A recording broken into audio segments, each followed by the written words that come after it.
So this is my first ever YouTube video, and I wasn't entirely sure what to make a first ever YouTube video of. So I decided to read a chapter from this book, Samuel Johnson's The History of, and I don't entirely know how to say it, so I'm just going to say it as Rasselas, Prince of Abissinia. It's a good book. Chapter 10 is where he talks about poetry, and I honestly, genuinely, very much think that it is a wonderful expression of personality. You know, you'll see what I mean in a bit, but he describes his character of the poet, and what the poet must do, and what the poet should be like, and actually in reality, this is a wonderful possibility for anyone, in terms of what personality they could possibly have, or the ways in which they could view the world around themselves. But I'll just read it. Wherever I went, I found that poetry was considered as the highest learning, and regarded with a veneration somewhat approaching to that which man would pay to the angelic nature. And it yet fills me with wonder that in almost all countries the most ancient poets are considered as the best. Whether it be that every kind of knowledge is an acquisition gradually attained, and poetry is a gift conferred at once, although the first poetry of every nation surprised them as a novelty, and retained the credit by consent which it received by accident at first, whether as the province of poetry is to describe nature and passion, which are always the same, and the first writers took possession of the most striking objects for description, and the most probable occurrences for fiction, and left nothing to those who followed them but transcription of the same events, and new combinations of the same images.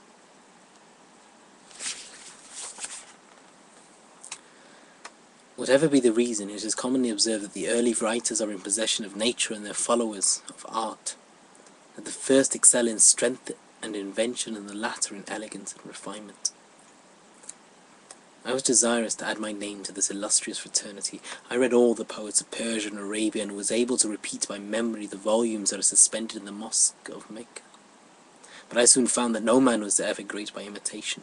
My desire of excellence impelled me to transfer my attention to nature and to life. Nature was to be my subject, and men to be my auditors.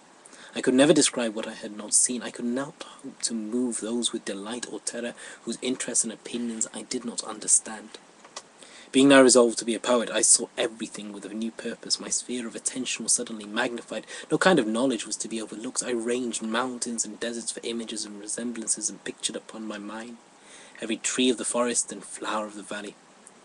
I observed with equal care the crags of the rock and the pinnacles of the palace. Sometimes I wandered along the mazes of the rivulets, and sometimes watched the changes of the summer clouds. To a poet nothing can be useless. Whatever is beautiful, and whatever is dreadful, must be familiar to his imagination. He must be conversant with all that is awfully vast or elegantly little. The plants of the garden, the animals of the wood, the minerals of the earth, and meteors of the sky must all concur to store his mind with inexhaustible variety, for every idea is useful for the enforcement or decoration of moral or religious truth, and he who knows most will have most power of diversifying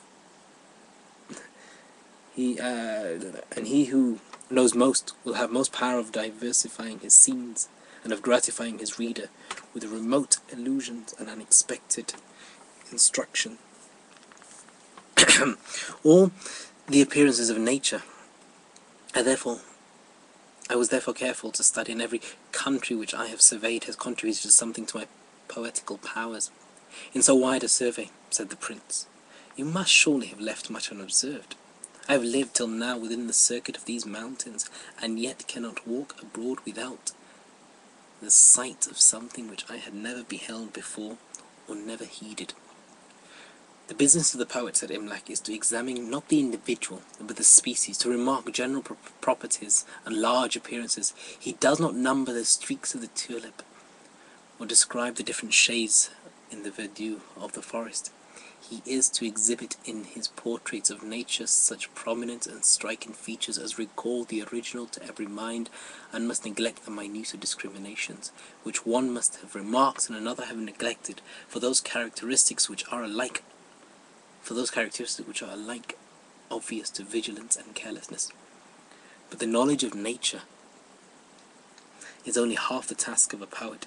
He must be acquainted likewise with all the modes of life. His character requires that he estimate the happiness and the misery of every condition, observe the power of all the passions and all their combinations, and trace the changes of the human mind as they are modified by various institutions and accidental influences of climate or custom, from the sprightliness of infancy to the despondence of decrepitude.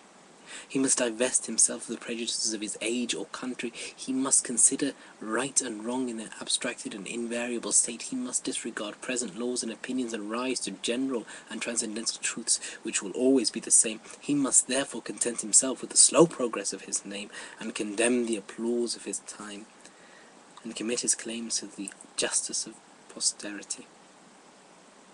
He must write as the interpreter of nature, the legislator of mankind, and consider himself as presiding over the thoughts and manners of future generations, as being as superior to time and place. His labour is not yet at the end. He must know many languages and many sciences, and that his style may be worthy of his thoughts must by incessant practice familiarize to himself every delicacy of speech and grace of harmony.